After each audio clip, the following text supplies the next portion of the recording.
Yo, this is FIREJAWS, and go ahead and subscribe to www.heritagehiphop.com. Peace, everybody out there. This is Karev once again from Heritage Hip Hop, and I got a special MC in the building. I'm alright.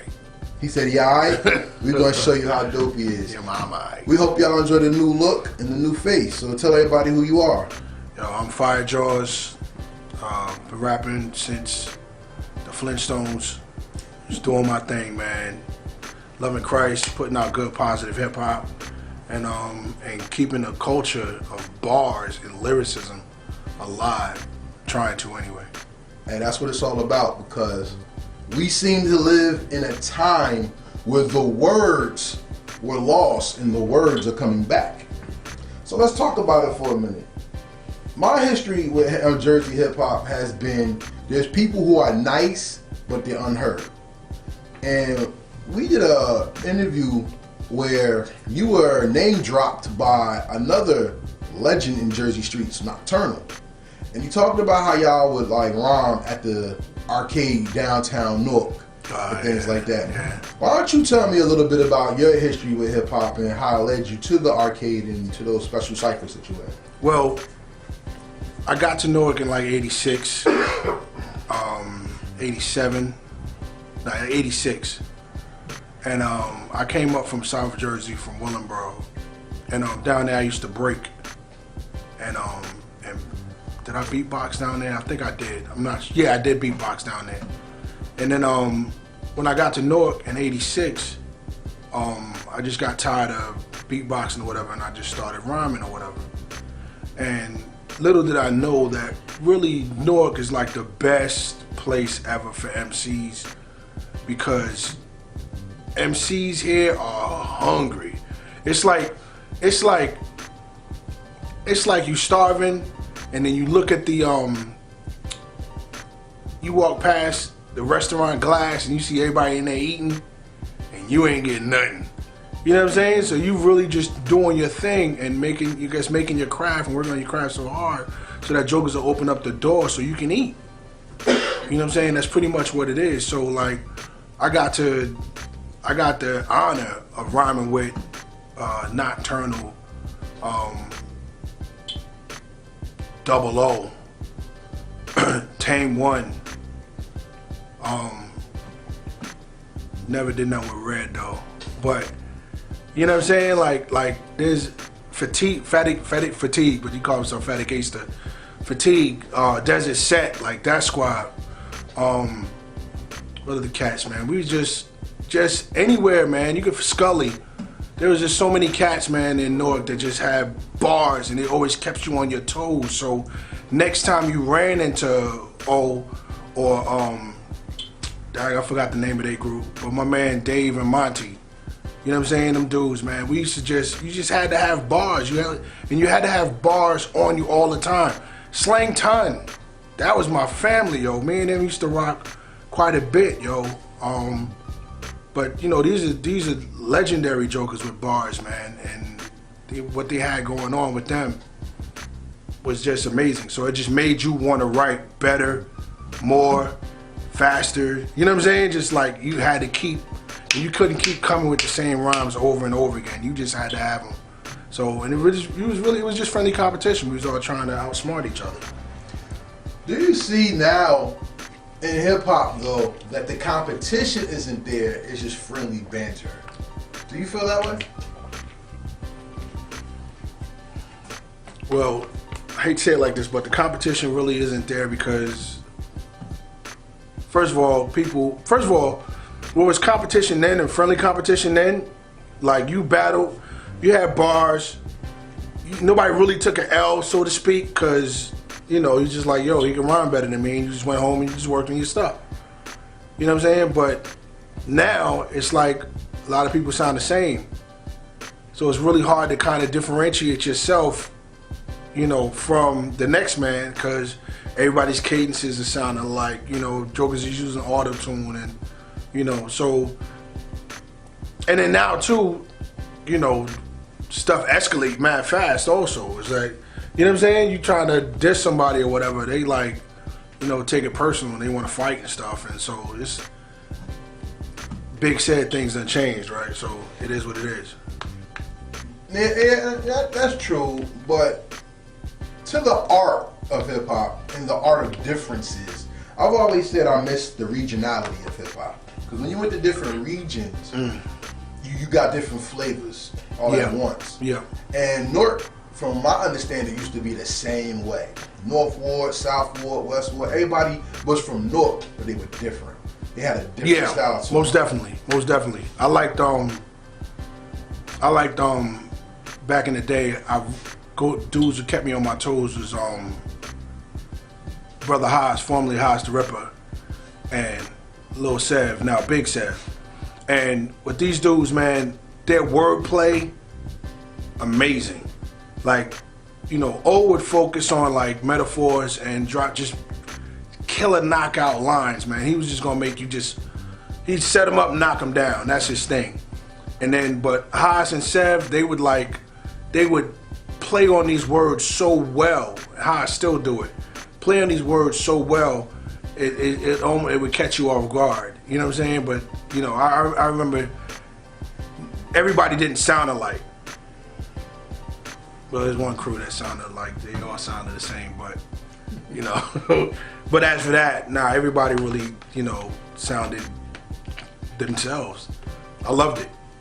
Yeah, when it came to North, from my past studies and my experiences walking through it, being in North, going to school in North, politicking in North, Brick City is a monster within itself. Like I said, everybody was different, so the different wards sound different, people's voices was different styles. And then when they met up, it's like what the West Indians would call a clash. The sound would just be incredible, so it had to bend your ear. Like when people was outside freestyling and rhyming, it wasn't only you catching who said what, you also caught different voices, cadences, sounds, and styles. Why is it important as an MC or a barbarian to have style in your words, not only wordplay? Alright, you know how like we'll say such and such MC got like, oh, I just love his delivery. Well, delivery is like many faceted. Like you just don't have some guy who's just, you know, monotone rapping. I mean, it can happen, but you don't usually see that. You know, sometimes the delivery is just the way they, you know, put inflections on certain words and the way they project their voices. You know, they may, you know, growl or whatever in between, you know, like syllables or whatever. You know what I'm saying? So like that level of the art, I don't want to get too far off because I'll forget what you said, but that level of the art is very important again because it shows uniqueness. And also too is that, let's say, you know, I say something a certain way, right? And then I'll hear Slang Ton say it a different way, right? The way he said it will make me think like, oh, okay, since he brought that out, let me try it this way. But if he had never said it that way, I probably never thought to say it this way. So it's like, that's why I always like the group aspect, because you got guys who will just make you better as an MC. And that's what I loved about North. It was like, you know, we were a hive, you know what I'm saying? Like kind of like a hive mind where it was like we were like a loosely connected rap group, a gigantic, loosely connected rap group where, you know, we would all just hear each other and make each other better. And while I'm at it, gotta include East Orange, man. Like the brothers in East Orange and Orange is amazing. Like myself and 5 other cats, we were a group called Blackwater Cypher in the 90s. And out of the, only 2 of us was from North. Everybody else was from East Orange, you know, and nasty jokers. Big shout out to Vega Rock, D12, Nasty Man, my dude Ferris and Greg G. Like we was killing. See, now that's a whole nother cipher that we're going to touch on, because part of this interview I wanted to talk to you about, not only about you personally and your own projects and style, was about the culture. Because when we talk about hip hop culture, a lot of people don't really understand how hip hop is a culture and then the culture about hip hop. So in New Jersey, it's always this, nobody helps us out, they don't want us in the game, they don't do this, they don't do that. But if you really don't understand the culture of New Jersey and then New Jersey hip hop, you never really understand what that means. What does that mean to you? That's a good question, man. All right. In Newark, real talk, it's like every man for themselves. I mean, it just is. You know what I'm saying? But it won't seem like every man for themselves. You know what I'm saying? Like, I mean, heads our age, we know what it's like to, you know, just get together and work together. You know what I'm saying? But, you know, I've seen anyway, when things start rolling, jokers start thinking different. It'd be like, we all good as long as we're here at this level. But when things start kind of popping, and I don't know whether this is from outside or inside or whatever, but like cats just start thinking like, I gotta get mine, I gotta protect mine, I gotta whatever. It is what it is, you know. And it may still be happening like that to this day, but because again, we are looking at looking inside the restaurant window, trying to get, and so it may happen like, you know, I've seen cats who like. First of all, it's amazing to me that Naughty is still together after all of this time. You know what I'm saying? How, you know, what is it, 25 years? They still rocking together. You know, them dudes is mad loyal. I remember I had a meeting with Trex last year when I was rocking with this other camp. And, you know, we proposed to him, you know, some business or whatever. And he was like, all right, I'm in the group.